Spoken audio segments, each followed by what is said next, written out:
Welcome to the Ad Nauseam podcast, where classical gourmands everywhere can finally get their fill. Join us for a delectable discussion of Greco-Roman civilization stretching from the Minoans and Mycenaeans through the Renaissance and right down to the present. And now, ladies and gentlemen, here are your hosts, Dr. David Noe and Dr. Jeff Winkle.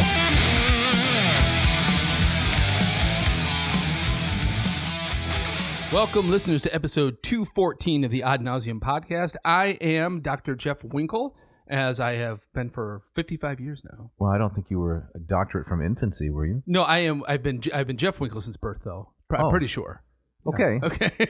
And I'm down here in the bunker with my good friend and excellent co-host, Dr. David Noe. Dave, how are you feeling on this wonderful, beautiful, sunny, almost spring Michigan afternoon? Well, I really liked the way you said excellent. Yeah? That warmed my heart.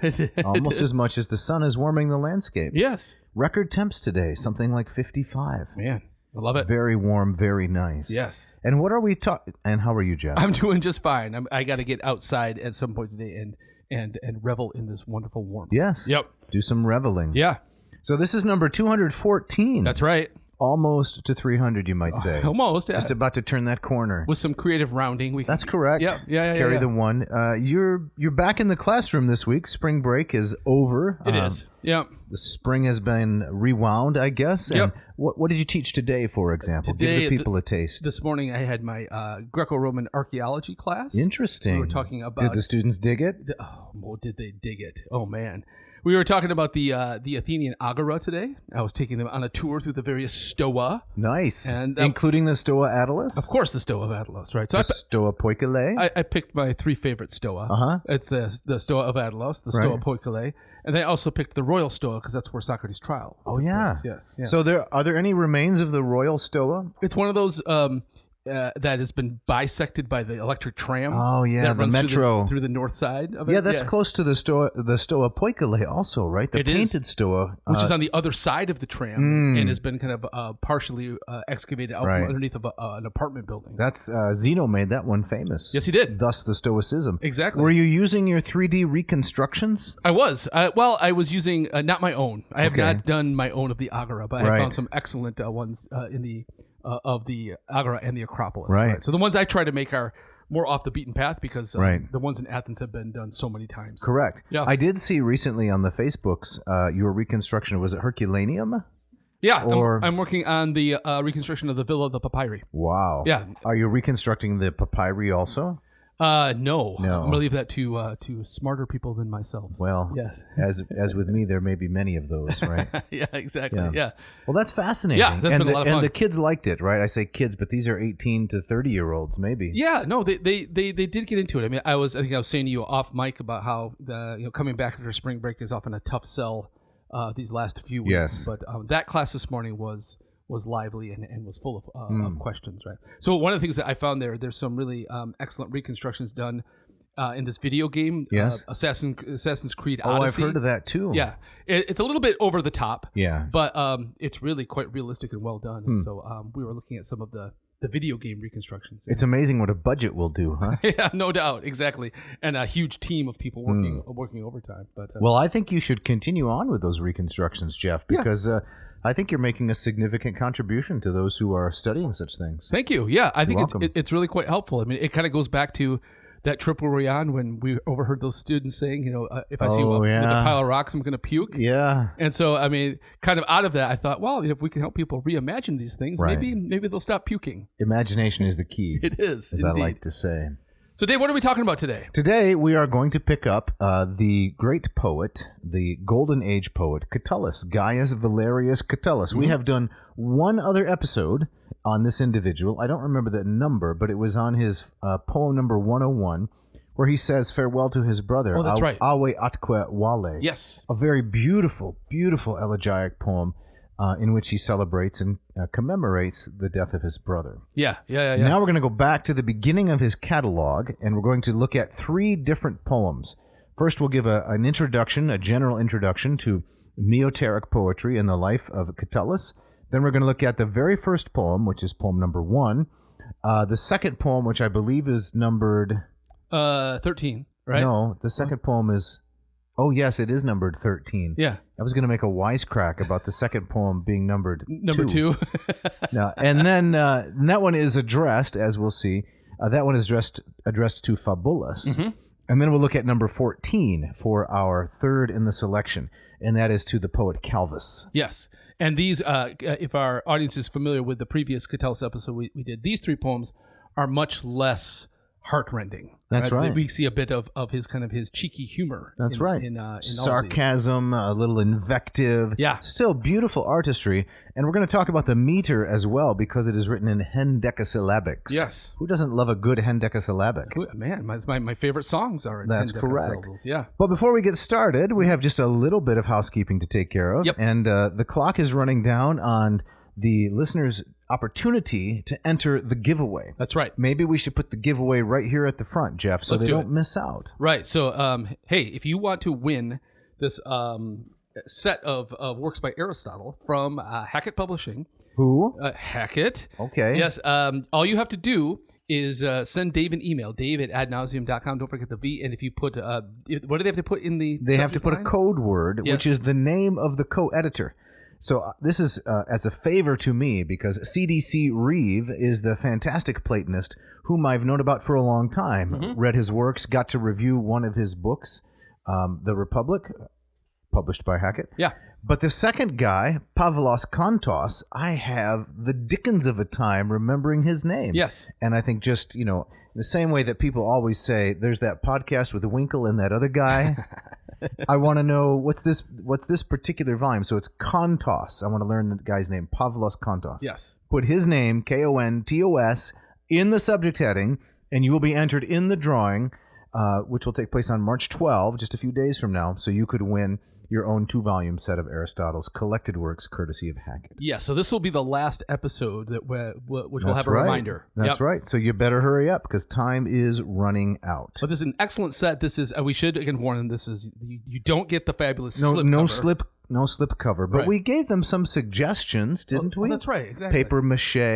You could crochet a kind of a slip cover. You could throw it in a pillowcase. You could. I was going to go back to 10 Things We Hated About Grad School. That's right. Have you ever seen, your wife is quite the seamstress. She is. Have you ever seen that plastic canvas?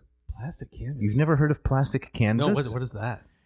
Well, it is, as the name implies, it's like canvas, but it's made of plastic. It has all these little holes. Mm-hmm. It looks like the kind of thing that you'd use in middle school to figure out how to graph the slope and so forth. Okay, I gotcha. But you can then take a needle, which is not very sharp, and yarn, and you can fill the plastic canvas with different colored yarn to make a pattern. I see. So when I was in graduate school, my dear grandmother of blessed memory made for me carrying cases for my Smythe's Greek Grammar Yes. and my Greek English Lexicon, the Liddell Scott and Jones, out of this material. Oh, really? So durable. Yeah? Virtually indestructible. Do you still have these? I don't know. I can't remember. God, man, that sounds Can't amazing. remember. Right. Well, the thing is that, to be real precise, the thing is that the books wear out faster than their containers. Yeah. I'm flipping through that lexicon, looking up epitemeo for the 30th time, Right. looking up anistemi.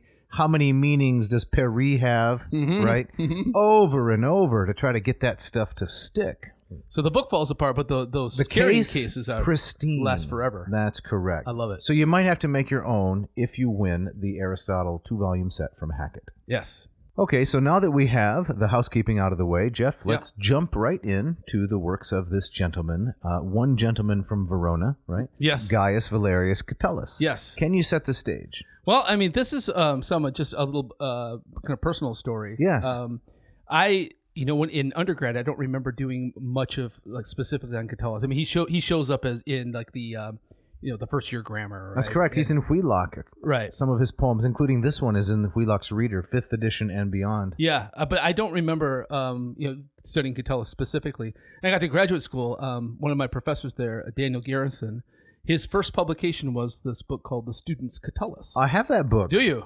He was your professor? Yes, right. Fascinating, excellent book. Right. And so I read Catullus with him, and it's Yes. it's one of those, I remember that book struck me. This is really practical and Extremely. helpful, right? Extremely helpful. So it's not soaked in kind of grand theories about Catullus. That's right. It's like, this is the poems, and this is some helpful commentary to help you get through it. Definitely. It was great. I went through the whole book in some grad school class. Is that right? On that basis. Oh, that It's is. green at last I remember. Yes. The students could tell us maybe had a blue edition, but it's a great book because oftentimes the commentaries, they give you lots of information about things that didn't occur to you, right? Yes. So here's what this word means. Well, I knew that, but I need the other one, and now I'm stuck. Right. I'm stuck. Yeah. 116 poems. Did you read the Apilia? The big ones, I think 63 and 64. Yeah. The mini epics. The mini epics, yes. Right. Yep. Some strange things happening in those. I said one of the things I love about Catullus is that he's all over the place. Yeah, there's a lot of variety. Right. Now, you correct me if I'm wrong. I had meant to look this up though, but I seem to remember that Catullus survives. I think it's only one manuscript. Isn't Yes. that right? Yes, my research indicates that the one surviving manuscript was found sometime between 1300 and 1305. Okay. So beginning of the 14th century in his hometown, Verona, of all places. That's where Catullus was from? That's where he was from. Okay, all right. One gentleman of Verona. So there was a reference to it, a contemporary epigram by Benvenuto de Campesani, who was a notary from nearby Vicenza. That's a glamorous occupation. Notarizing things. Yes. It celebrates the, quote, resurrection of Catullus's work in Verona sometime between 1303 and 1307. But then it disappeared by the late 14th century and then reemerged later on. That's crazy. Just in time for your professor to write his book. That's right. Isn't that crazy how close Yes. the world is to losing kind of all of this? That's right. Right? It's phenomenal. And it's also a reminder of how much also that has been lost. Sure. Right? Yeah. We have, I think, I've said this before on the show, but for every 10 surviving works, we have 90 lost titles. Right, yes. I've heard that. So something like the same 10%. stat. I think I probably heard that from you. Maybe. But I think we can be pretty sure that most of the best stuff survived, with some exceptions. The greatest hits? Yes, and there's I would say there's some so. deep cuts that I would love to have. But I'd like to have Ovid's, as I've said before, I'd like to have Ovid's tragedy, the Medea. Oh, yeah. I wish we had that. Absolutely. So we're working today with those three poems from Catullus. He was born when, Jeff, and what is his life filled with? He was born 84 BC, and I think he dies around 54 BC. So Yep. he dies around age 30, so he dies young. But it's very mysterious. We don't really know. We don't have the details about his death. We just know that when he was kind of last heard from, he disappears from the scene. Mm-hmm. Hobnobbed with the big guys, Yeah. the high and mighty, I think, anybody rubbed their elbows. Anybody whose works are being rediscovered in the 14th century, you had to be well connected. Oh, for right? sure. There aren't a lot of stories from antiquity about the peasant who wrote the hit song and kind of leaps to the to the top of the charts. Right. To do this for a living, or to have a patron, you already had to be kind of in the upper echelon. That's correct. So Milli Vanilli wouldn't have made it, Probably not. for example. That's right. Yeah. Contemporary of Julius Caesar, there's one really interesting poem that I've covered on the YouTube channel Latin Per Diem. He says, whether you're important or not, Julius Caesar, I don't care. I don't even care to know whether you're a white man or a black man. Oh, that's right. Yeah. Which I think is the general sense is whether you're a good man or a bad man, or I care so little about you that I don't even know what you look like. Yeah.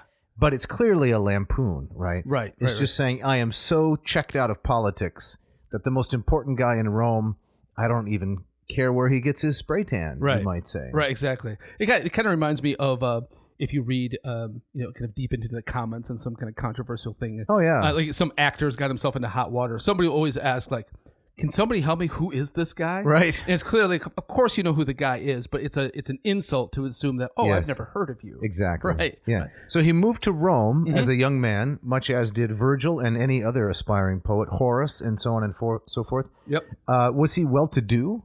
He must have been. I mean, we know that he was, connected enough that he served public office in Bithynia, so kind of north coast of what we would call Turkey today. Yes. That's where he wrote the famous epigram to his brother. Right, exactly. Served under Gaius Memmius, who shows up in Lucretius. Yep. Dedicatee of Lucretius. Right. So, I mean, he lived through a pretty turbulent time. That's right. So, I mean, he dies before about 10 years before Caesar is murdered. Yes. But he's in the right at the beginnings of kind of the major convolution that is taking hold of Rome that bleeds over for the next decades. Yeah. That's right. Yeah. Very famous love affair, or maybe a completely imagined love affair, with a woman that he dubs Lesbia, after Sappho of Lesbos. Right. A very famous poetess from the Greek Archaic period. She was probably Clodia Metelli, right? Which makes her the sister of Clodius, who was Cicero's primary opponent. That's right. Right. And whom Cicero describes as Boops. That Clodia was Boops. Cow-eyed, yes. Which we can't really tell whether it is a compliment or an insult. Oh, really? Well, she may have wide-set, lovely, deep pools. Yes. Or she could have kind of cow face. We don't really know. I always took that as positive, given that one of Hera's epithets is ox-eyed. Oh, yeah. Hera. So, yes. But yeah, I mean, I guess you could be right that it's really hard to tell. It's two-edged. Well, and that's one of the things I love about Catullus, but also kind of drives me crazy is that phrase, you never can tell. Like, that's why I like him only in small doses. Is that right? Right.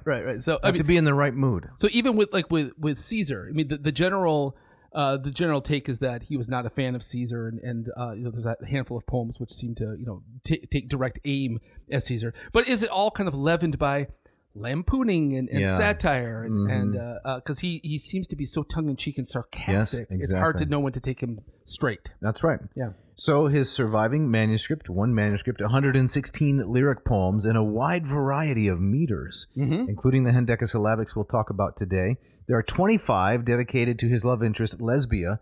And once again, we don't know if he really had a relationship with this woman, or if this was just the way to become famous. He's right. Pretending a relationship and filling it with lots of silly gossip, as the love poets tend to do. Yeah. In the same way that Ovid has his Corinna. Propertius, I think, has Delia. I'm trying to remember. Tibullus has Cynthia. I might have swapped those. But this is a common phenomenon. You want to become a famous poet, you pick an addressee, a love poet, a woman, and she has a code name. She may stand for a real person or not, but then you build an entire fictional world around that relationship. Right. And and the whole theme carries on the first of many kind of pop music comparisons I'll make. Or into like the blues. It's the, my woman, she done me wrong. Yes, exactly. Because that's what his relationship with Lesbia is like. She'll give him a little bit and then she'll take more back. That's right. And he's driven crazy. That's right. Yeah. So I was at a local establishment recently, enjoying some R&R, and a fellow sat down next to me, a retired, high-powered trial attorney. Okay. Interesting man. He told me a story he had told me once before.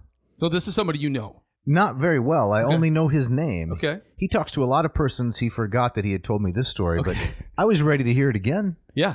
He was a childhood classmate, high school classmate of Diana Ross. Oh, no way. The Diana Ross. Yes. From Diana Ross and the Supremes. Right. Who in my estimation is a superbly talented and beautiful woman. Yes. Just incredible. Yeah. So he told me the story about how he knew her, right, when they were in high school. So I asked him, why didn't you marry Diana Ross? Yeah. Seems like a wonderful... He gave some funny answers. I don't remember.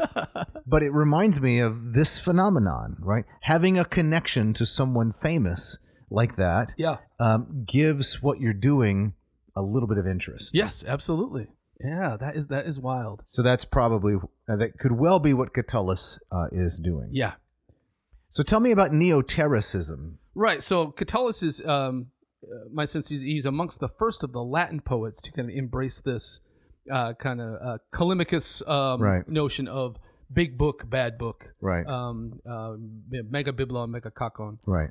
And you want to polish your poems into kind of these small, kind of perfectly sculpted, bite-sized chunks. That's right. That's why in the very first poem, as we'll see, he mentions the labor limae, the work of the file or the pumice. You have to be constantly erasing.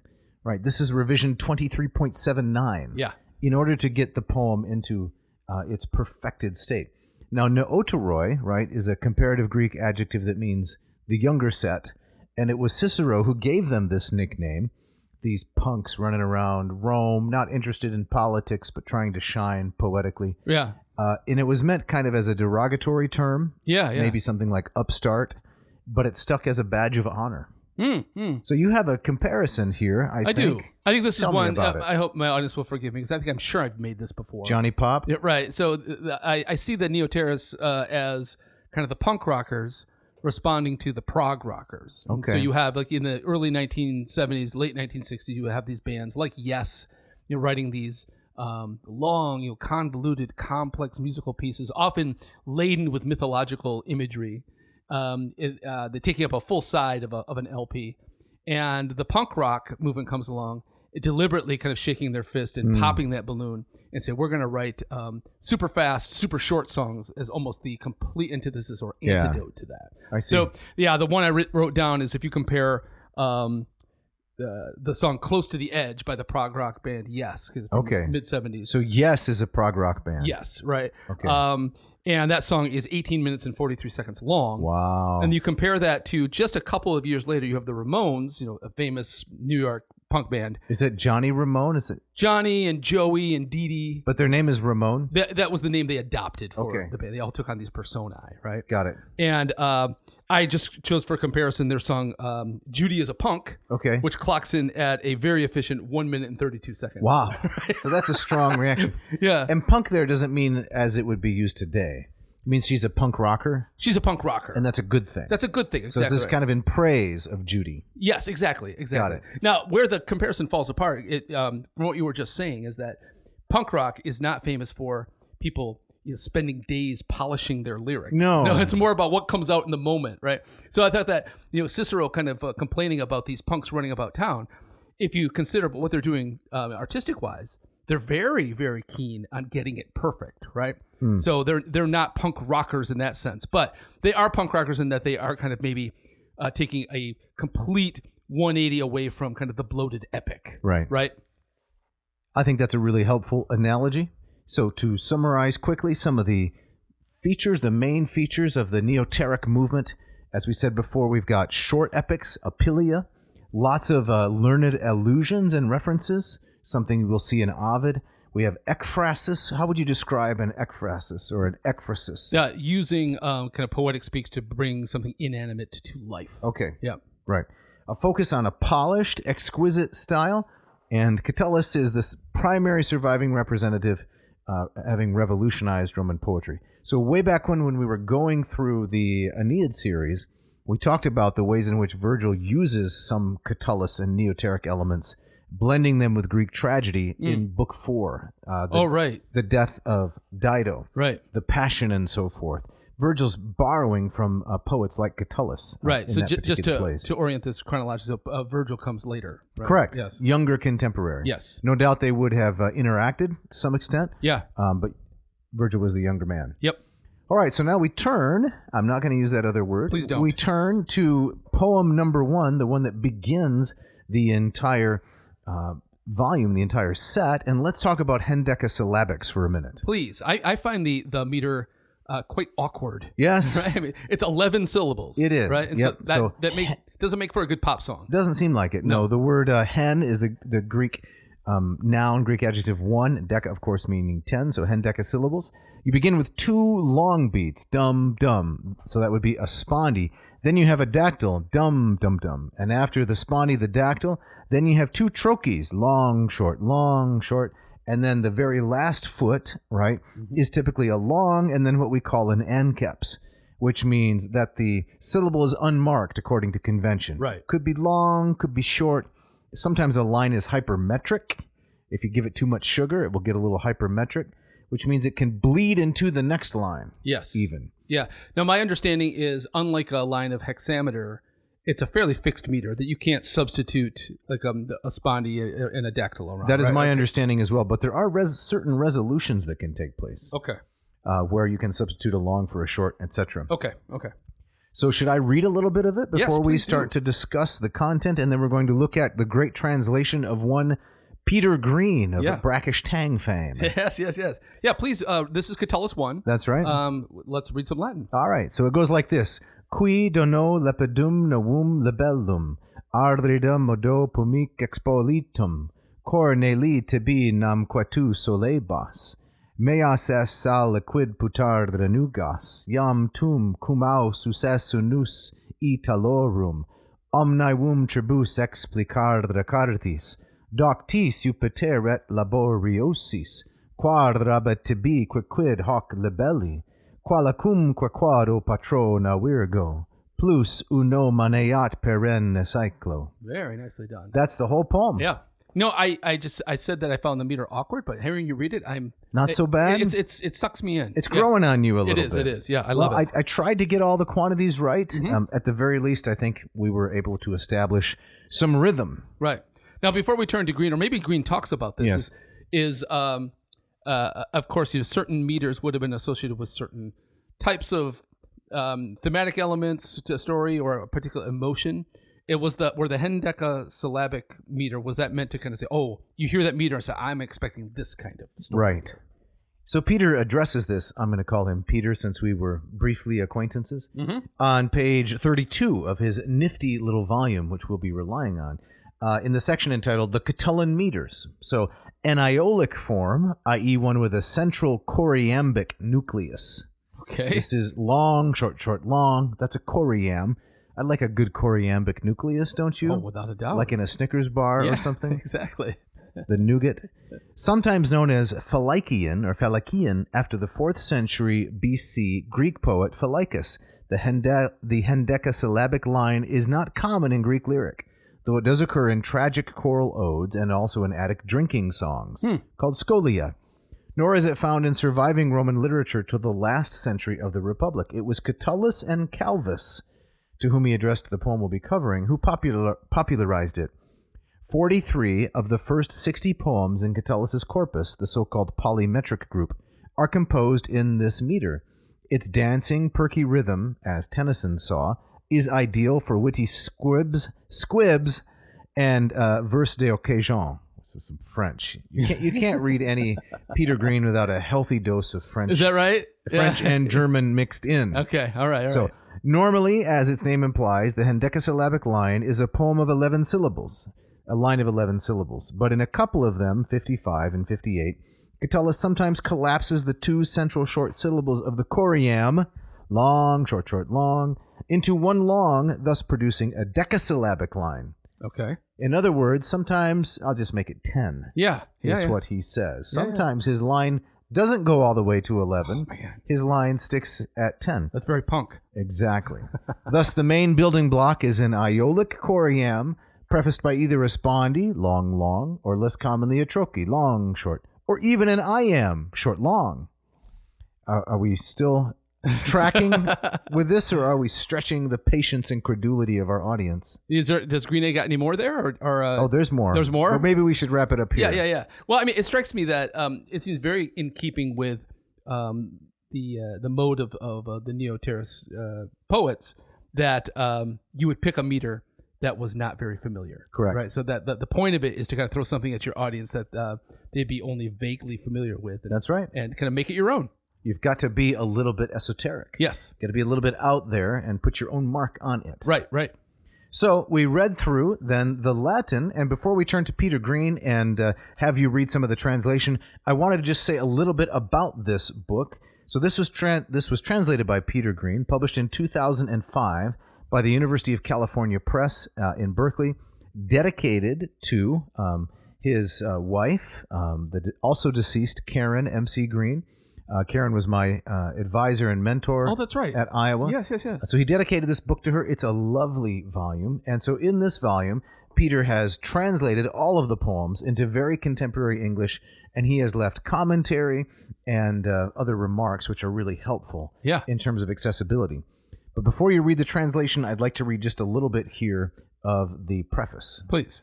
So Green says, in his elegantly combative book, Catullus and His World, a reappraisal, Peter Weissman wrote, 44 is probably a good age to stop writing about Catullus, if not already a bit late.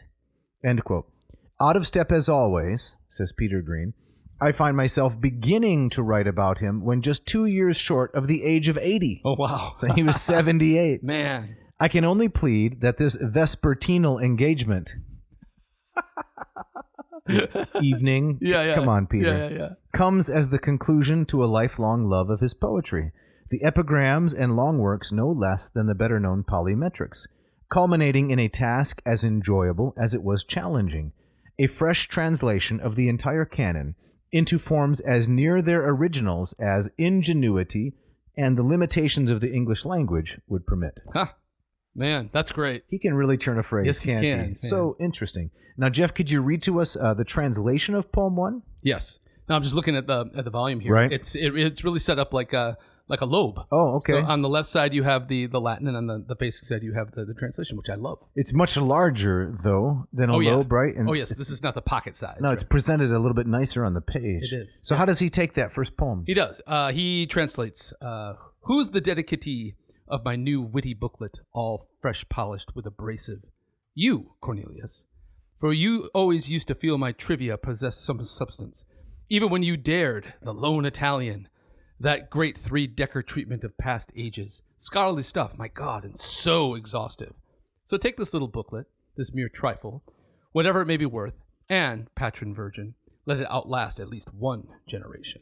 All right, so you have, this is interesting, you have some self-deprecation in Yes. there. And as I was doing a little bit of reading about this, is that how do we take this dedication? Do we take it straight that he's an admirer of Cornelius? Or do we take it when he mentions his exhaustive histories? Right. He's poking him. And he's saying that's exactly the kind of thing that I'm trying to I'm avoid. not doing. Yes. Right, the big book, big problem of the Alexandrian poet Callimachus. Right. That you mentioned. I don't know. I think that the self-deprecation is mostly insincere when he talks about his nugos, right? So we go back to line 1, qui dono lepidum novum libellum. We have the lepidum, right? That's a key term of this kind of poetry. And you could translate the adjective lepidus as charming. How does Peter Green take it again? He says, who's the dedicatee of my new witty booklet? Witty. Yeah, so Yep. he takes lepidum as witty. It means, the word means smooth, right? Or agreeable, pleasant, goes down easy. Goes down easy, exactly. Right. Yeah. And then he says in the second line that it is expolitum, it's polished off just now with the dry pumice. Yes. So the idea is that when you write a line, and it's not good, you dump some of this pumice on it like an eraser, and you scrape it off. Right. And then when you finish the whole work, you have to kind of sand the edges of the scroll to get them to fit in a standard form. Right. So all kind of literary terms. It's going to go to Cornelius. Yes. And then he gives the reason. You used to think that my nugos were something. Yeah. And I wonder there too, I mean, is there, again, a kind of a slight dig? Is the implication that you liked my stuff, but maybe not so much anymore? Yeah, that could be. You mean the imperfect tense solebas? Right. Yeah. Right. It leaves enough tension there. Yeah. Yep. And then in the, the fifth line, Catullus will mention that Cornelius is a poet, or at least he's an author in his own right. You alone of the Italians dared to what? To explain omnia aevum, the entire age. How does Peter Green take that? He says, so even when you dared the lone Italian, that great three-decker treatment of past ages, scholarly stuff, my God, and so exhausting. Yeah, so that's tribus caritis is how he translates three-decker. So in three, I don't know, 3 volumes. Yeah. I like the way that he translates Jupiter, right? So in my own speech, I try not to say things like my God, because, I would be referencing the true one. Right. So my conscience doesn't allow me to do that. But here, of course, Catullus is referencing Jupiter. Right. And so when Peter Green translates it, which I guess would be a vocative. Yeah. In the Latin, don't you think it'd be a vocative? Yes, indeed. When he translates it as my God, I think that it's quite accurate. Yeah. And laboriosis, learned, but it means something like tedious, doesn't it? Yeah, exactly. That's another one you could take in either direction. Right. So it makes this so kind of frustrating, but also fascinating. Yeah, so let's see what Peter says about this in his commentary. What does he make of laboriosis? Well, let me just actually take his commentary right from the top. Okay. So he begins by saying, the quote-unquote little booklet raises the vexed question of arrangement and organization. Did Catullus order the poems as we have them, or was this done after his death by editors? It is often argued that the overall length of Catullus's corpus, being too great for a single book, an argument it seems that will no longer stand, means that this dedication will have been to a smaller selection only, perhaps to some or all of the lyrical poems, the so-called polymetrics, represented by poems 1 through 60. However, as Quinn cleverly suggests, that Catullus's references to Nepos' 3 volumes may have hinted at Catullus's own 3 libelli, the long group 61 to 68, and the elegiac 69 to 116, as well as the polymetric. So he's saying that that we have this this corpus of 116 poems. Right, one manuscript, but it was originally delivered in 3 libelli. Right. Small. So maybe he is calling attention to his 3 little books by referencing Nepos's huge laboriosus books. And so this is the theory of Quinn, the poet or the scholar whom Peter cites, but cites approvingly. Yes, exactly. So you've got poems 1 through 60 polymetric, which means a variety of meters. 61 through 68 are the apilia, that is the hexameters. And 69 through the end are all elegiac couplets. Exactly right. Yep. Okay.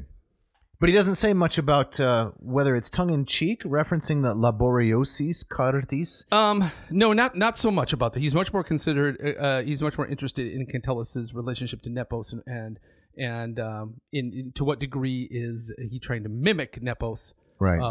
With his 3 books against Nepos's 3. So this is the famous historian Cornelius Nepos. Yes. And it seems good. So how about the patron virgin, who appears in the last 2 lines, right? Yes. Qualacumque quado patrona virgo. Who is that? Who is the identification? So Green only has a short comment on this. He writes, it is Catullus's muse, virginal and playful, but which one for a collection of self-styled trivia? Who, in typically Roman fashion, also becomes his patron. So Green is kind of he's shrugging, ambiguous. As well, exactly. He's not going to tip his hand, let us know anything about that. Right. Okay. Well, that one leads it off nicely. I actually quoted Catullus, if I can be a little bit self-disclosing here. Yes. When I wrote the little kids book, Three Blind Mice, Trace Maurice Keiki. Yeah. I put a little bit of Catullus on the back. To whom shall I dedicate this new book? I cribbed the first line. Oh, nice. I thought it would be, kind of a nice joke. So this is a literary manifesto, right? That Catullus is giving. He's saying it's just nugos. They're just trifles. So I'm in the Alexandrian vein, but I'm going to do it in Latin, and so it's going to be an authentically Roman experience. Yes, exactly right. And Jeff. Yes. Speaking of the authentic Roman experience, it is time for the ads. Correct.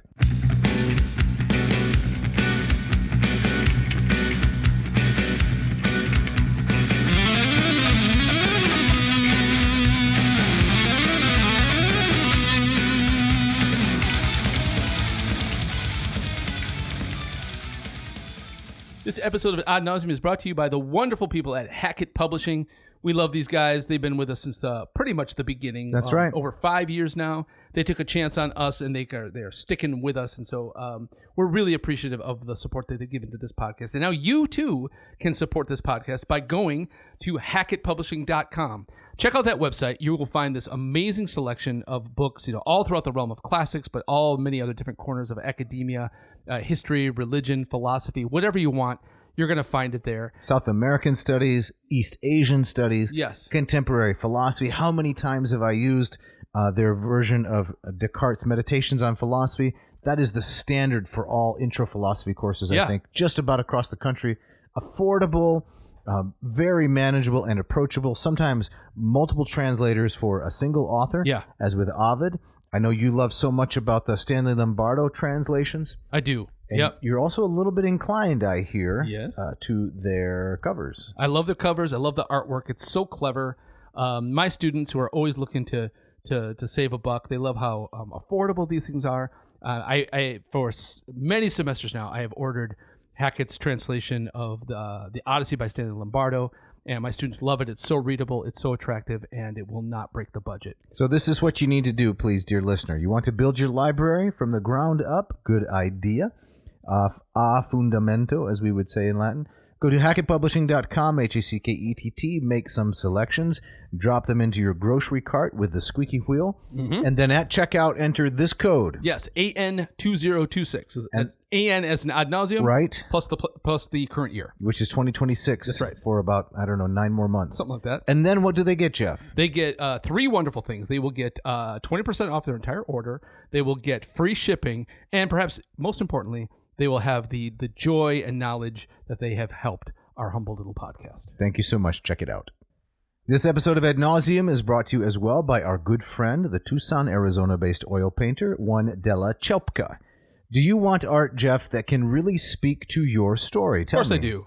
Do you want art that captures the people, the places, and the events that you love in breathtaking detail? Ideally, yes. So what do you want to do? Well, you need to check out Della's work. I need to. Well, I thought you needed to. Well, you do too. I think, Okay. as well. Well, actually, you're the one that actually has one of her paintings on your wall. So that's correct. What I need to do That's right. is to check out her website is dellachelpka.art. Now, can you spell that for us? I can. DELLACHELPKA.art. And once I go there, I'm going to see all of her wonderful examples of this incredible artwork, and she's one of those artists that makes you want to never pick up a paintbrush again. I never wanted to in the first place. Well, if you did, she's going to make you want to quit. Just put it back down. Are you going to find your inspiration there? Of course. Are you going to use the coupon code Apelles? Yes, Apelles, APELLES. And what is that going to get you as your special ad nauseum That discount? will get you 10% off your entire order. That's incredible. Yep. And finally, this episode of Ad Nauseam is brought to you by Ratio Coffee. Dave, I believe you have a recent review of Ratio. Yes, I do. So this is from the online magazine, which Homer Simpson refers to as Weird. Have you heard of that? But I think everyone else calls it Wired. Yes. So this is actually hot off the presses, March 7, 2026. And it says, this is written by Matthew Korfhage, "Drip coffee was my first taste of adulthood. The Ratio 4 brewer offers it pure." He says, "I test a lot of coffee machines, like a lot of them.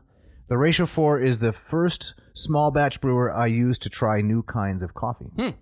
He says, "Coffee is the original office biohack and the nation's most popular productivity tool. As we lose sleep to the changeover to daylight saving time," tell me about it. Man. "The caffeine-addicted Wired Reviews team is writing about our favorite coffee brewing routines and devices that'll keep us alert and maybe even happy in the morning." Says Matthew Korfhage, "As with any vice worth having, a morning coffee routine can take on the character of religion, and like a lot of religion, it's often born as much of accident," I think he's trying to say, "as moral conviction." He says, "My place of choice is good old-fashioned drip coffee. That's what I drink first thing before I even think about crafting a shot of espresso. I'm Wired's lead coffee writer, and I've developed a fondness for coffee's many variations. Here's the payoff. The drip coffee from the Ratio 4 coffee maker, now quietly on its second generation, feels to me like coffee's purest form. Man. The liquid distillation of what my coffee beans smell like fresh off the grinder." That's high praise. That's high praise from an admitted snob. That's correct. And if it's in Wired, it must be true. Exactly right. So what would we like the listeners to do if they want to up their coffee game? Yeah, if you want the 4, or if you want to try their older siblings, the 6 or the 8, between Dave and I, we've tried them all, and they're all wonderful. Go to ratiocoffee.com/adnauseum. And once they're there, Dave, what should they do? They need to enter the coupon code, which is... you sent them to ratiocoffee.com/adnauseum? I did. Okay. Yep. They need to enter the coupon code, which is ANRatio, ANRITIO, 2026. I suggest you start with the 4. Find out how affordable it is, how beautiful it looks on the countertop. Later on, you can graduate to the 6, or even the biggest machine, the behemoth, the Ratio 8. That's how you brew, right, Jeff? Yes, exactly right. Okay. So I love them all. Yep. Yes. So put ANRatio 2026 in the coupon code in the box there, and then you'll get $20 off any coffee machine. Check it out.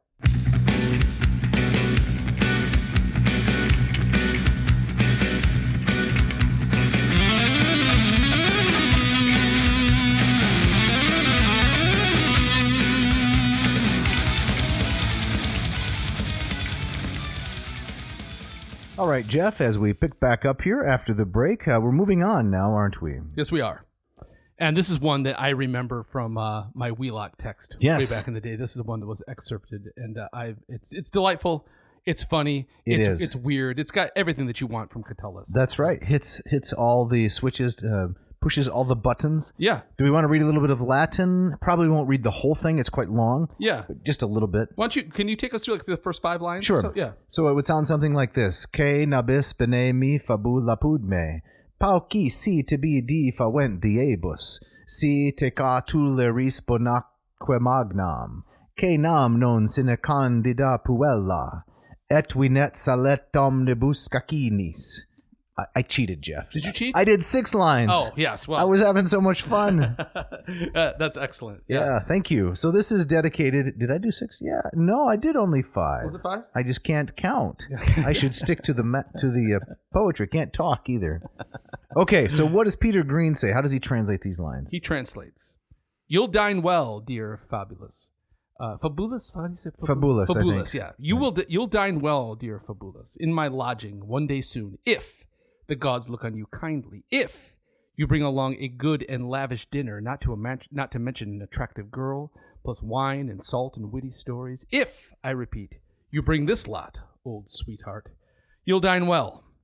The thing is, your Catullus has a purse that's full of spiders' cobwebs. Still, in return, you'll get love undiluted, or something even tastier and smarter. I'll contribute to the unguent that the Cupids, Venuses too, of passion gave my girlfriend. Get one whiff of that, and you'll beseech the gods to make you one big nose, Fabulous. That's my favorite line. Yeah. Nasum totem. That's correct. Total all nose. Yes, he waits to the very end. It's so lovely. It's so nicely done. So the last line, totute faciant fabula, and the very last word, nasum. Nasum. One giant nose. Right. Yeah. It's funny. I have to, I gotta pick a little nit here with Peter. Yeah, please. Yeah. He translated Venusta Noster Yeah. as something like my sweetheart. Your old sweetheart. Old sweetheart. Yes. That doesn't really hit, as the kids say. Yeah. Or it hits different. I think it should be a little more sarcastic, right? It should be something like, you slick one, something like that. Something like that. Maybe or maybe just slick. I think that's better. Right. I guess maybe the juxtaposition between old and sweetheart is supposed to kind of give it a bit of a I suppose sarcastic clang. Yeah, not his best line in my opinion. Yeah. What do you think about him translating Ardrane Arum as spiders cobwebs? Does he need to add that in? I didn't even think about that. Yes. What other cobweb? I don't know. Yeah. But I mean, once you're talking about a wallet, right? Here in West Michigan, some people when they open their wallet, right? Right. Moths fly out. They'll cartoon correct. language. Because right? it hasn't been opened in so long. Right. Not that anybody uses a wallet, right? Yeah. I guess just looking at this on the page, he adds spiders to fill out the line. Maybe metrically that could be. Yep. Hey, so the joke, right, is that Catullus is inviting Fabulous to dinner, right? You'll have a great meal at my place, Fabulous, provided you bring everything. Yes, exactly right. You bring it all, we're going to have a great time. That's You're right. going to have a great time. That's right. Remember that time I invited you to the Ad Nauseam Christmas party? Yeah. And you said, "Well, can I bring anything?" And you said bring everything. You can bring everything. That's right. What really makes me laugh is what we find in, I'm not going to be able to count the lines, but it's line 5.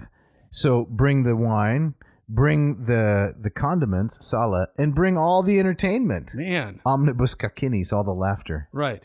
So, and the only thing that Catullus offers at the end is some sort of perfume, right? Yeah, something like that. a fancy perfume that he didn't even purchase. Right.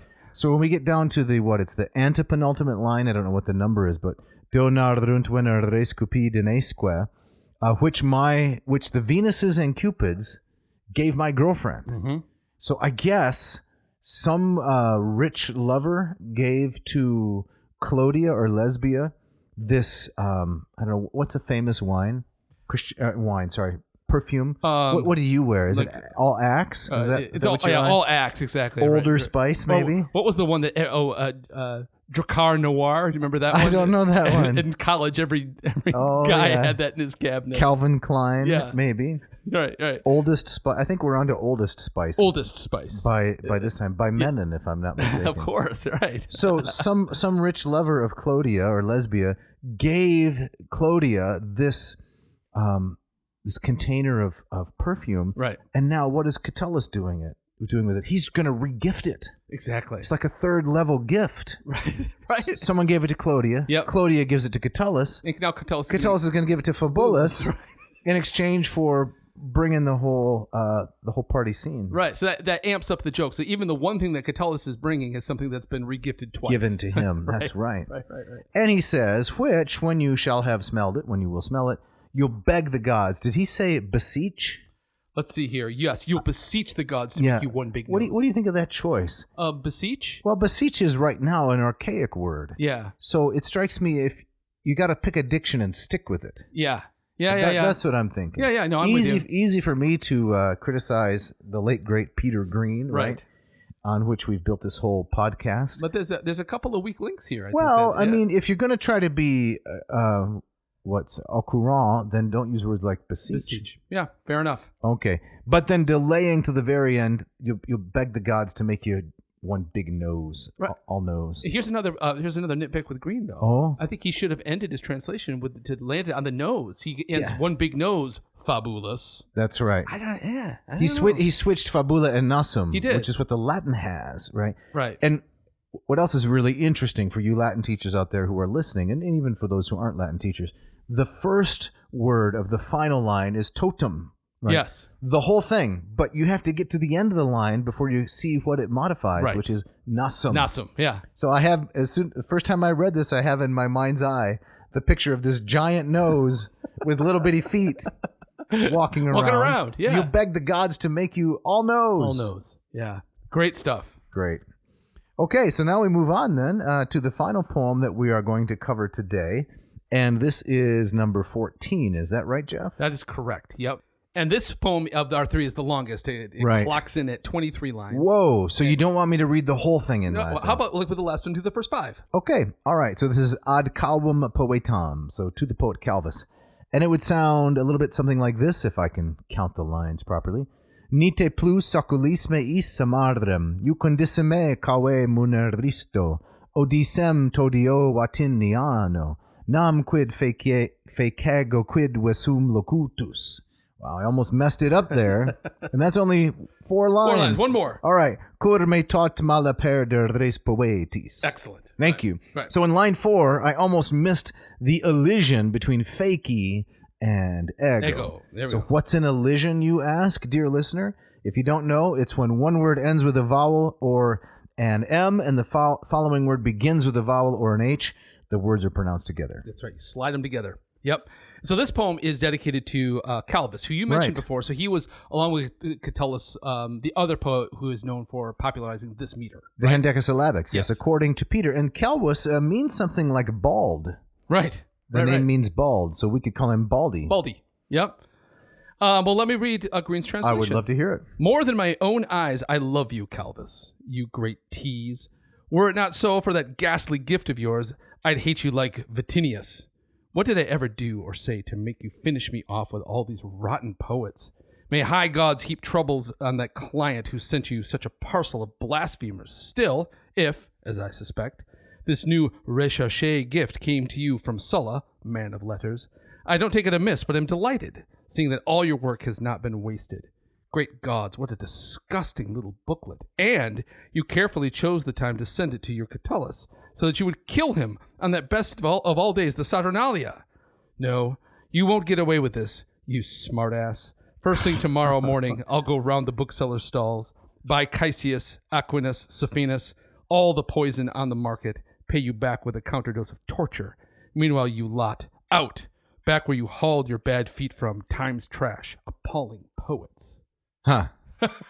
You like it? You know, it reminds me of some of Luther's poetry we read the other day. Of course. Right?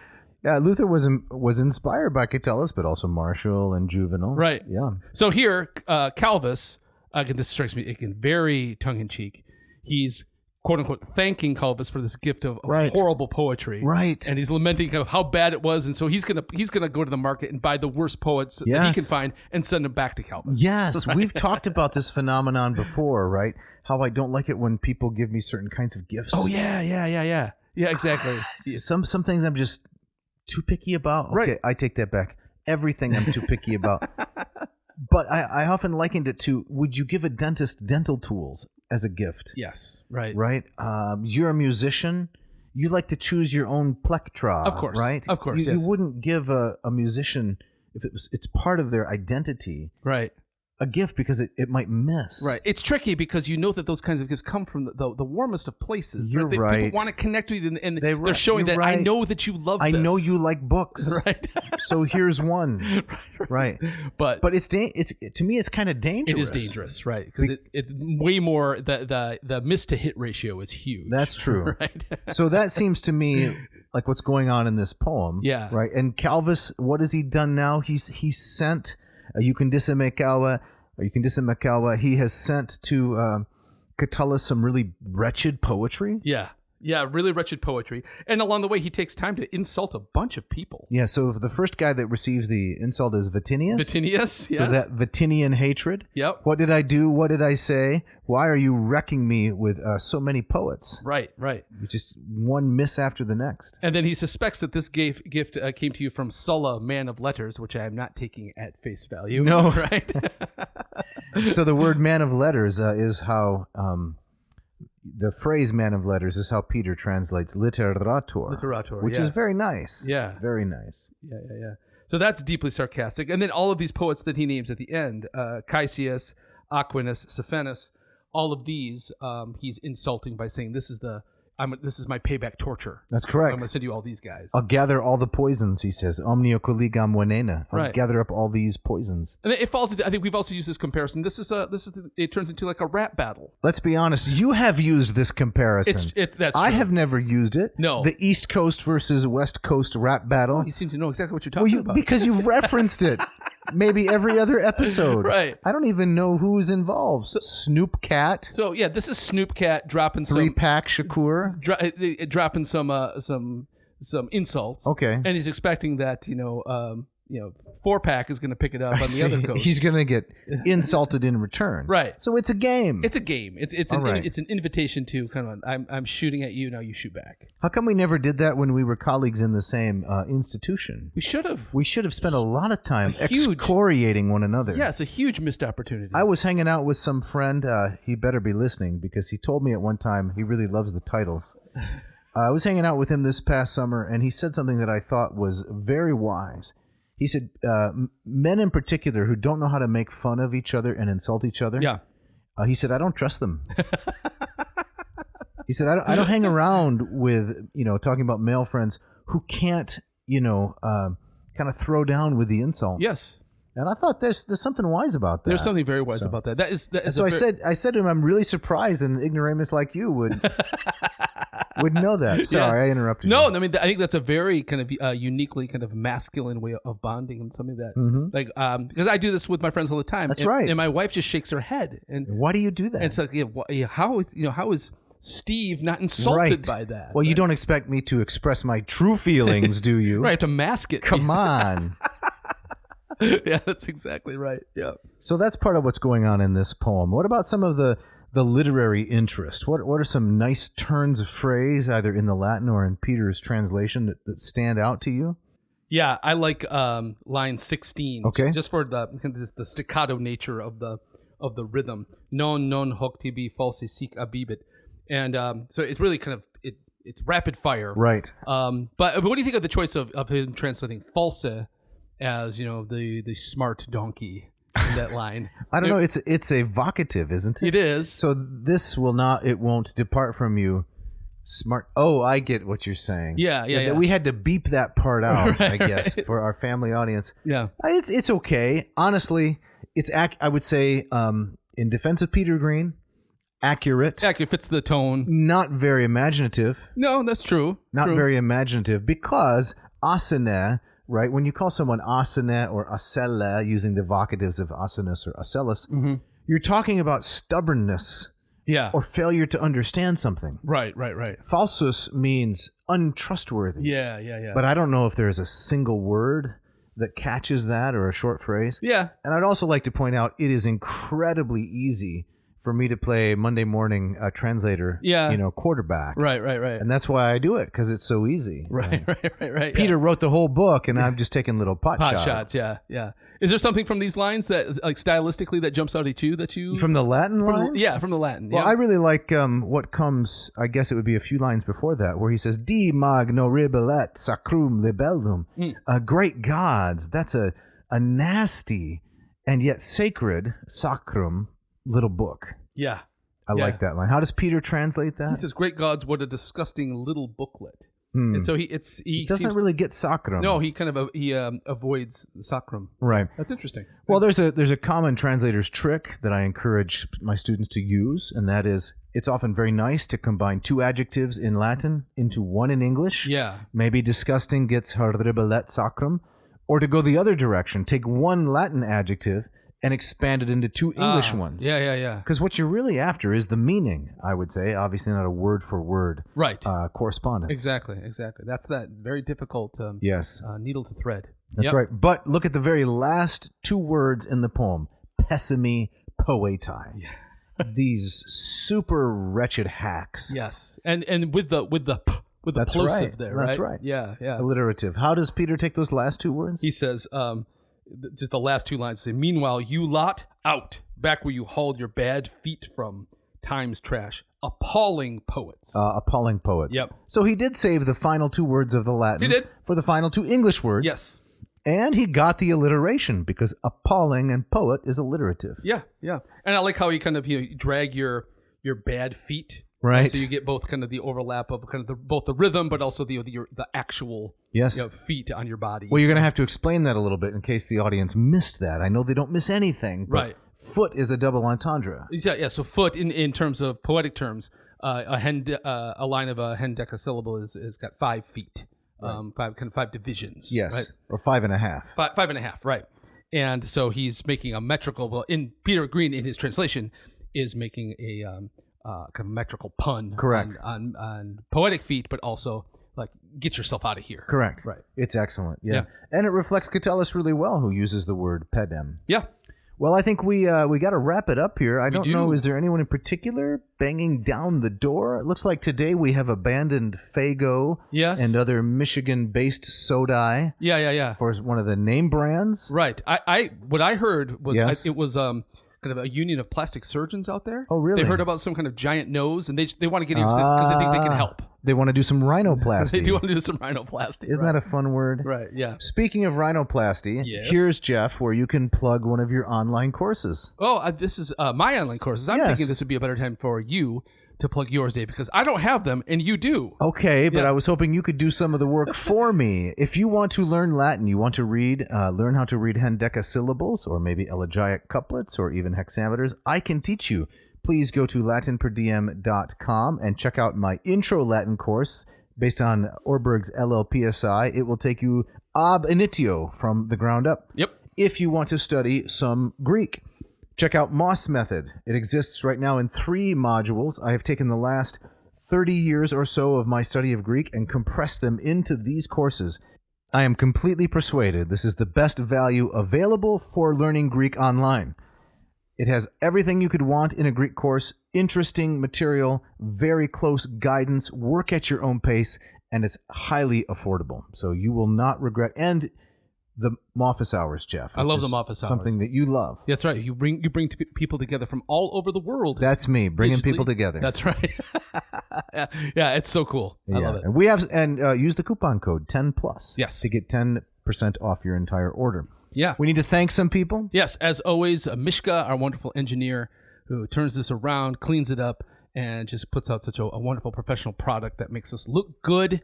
We got to thank Jeff Sheets. That's correct. Who's this guy again? He's the blistering Kansas City guitarist and disc dogger, writer of great tunes, including Thrill Seeker, which is our intro and outro instrumental rock music. The thrill is studying the classics. And he gives us the bumper music for the ads known as Rush Hour. That's right. Yeah. And Dave, next week I think we're at a TBD, right? We are at a TBD, but we have another guest coming up to be on the show. Oh yeah. This guy is well known for his translation of Marcus Aurelius's Meditations. So we're going to keep that a little bit close to the vest for now, but we're excited to have him on the program to talk about Stoic philosophy and Marcus Aurelius. Yeah, can't wait. Listeners, if you want to get in touch with us, you want to shout out, you got a question, you have a suggestion, do not hesitate to write. You can reach Dave at adnauseam.com. Don't forget the V. Or contact Jeff at adnauseam.com. There is a V in Nauseam, Navseam. We would love to hear from you. We'd love to get some core agenda. You know who you are out there listening. love to give suggestions for shows and so on and so forth. I believe, Jeff, you have for us the gustatory parting shot to take us out today. I do, and this is given what we were talking about earlier. I thought it would be fun to have a quote from a punk rock song here. And I have to say, this song, I listened to it. It might be in the top 10 worst songs I've ever listened to. Really? Right. But the happy, even as bad as We Built This City by Starship? It's right up there, right? The saving grace is that it's extremely short. Okay. This is from a song called Punks Rock by a band called POD. All right. And they scream. What is the year? This is from 1996. So this is well after the heyday of punk rock. Okay. Modern punk. And they scream, I want my French fries. Give me my French fries. Don't forget my ketchup. Oh, where's my ketchup? French fries, ketchup. French fries. Give me my ketchup. I love it. I especially like, let me see if I can count again. In the fourth line, yes, they preface "Where's my ketchup?" with "Oh." Oh, yes. that really anchors the whole, lyrical beauty that they're delivering. I'm changing my mind. Oh, where's my ketchup? Such emotion. Yes. All right. Thanks for listening. Thank you.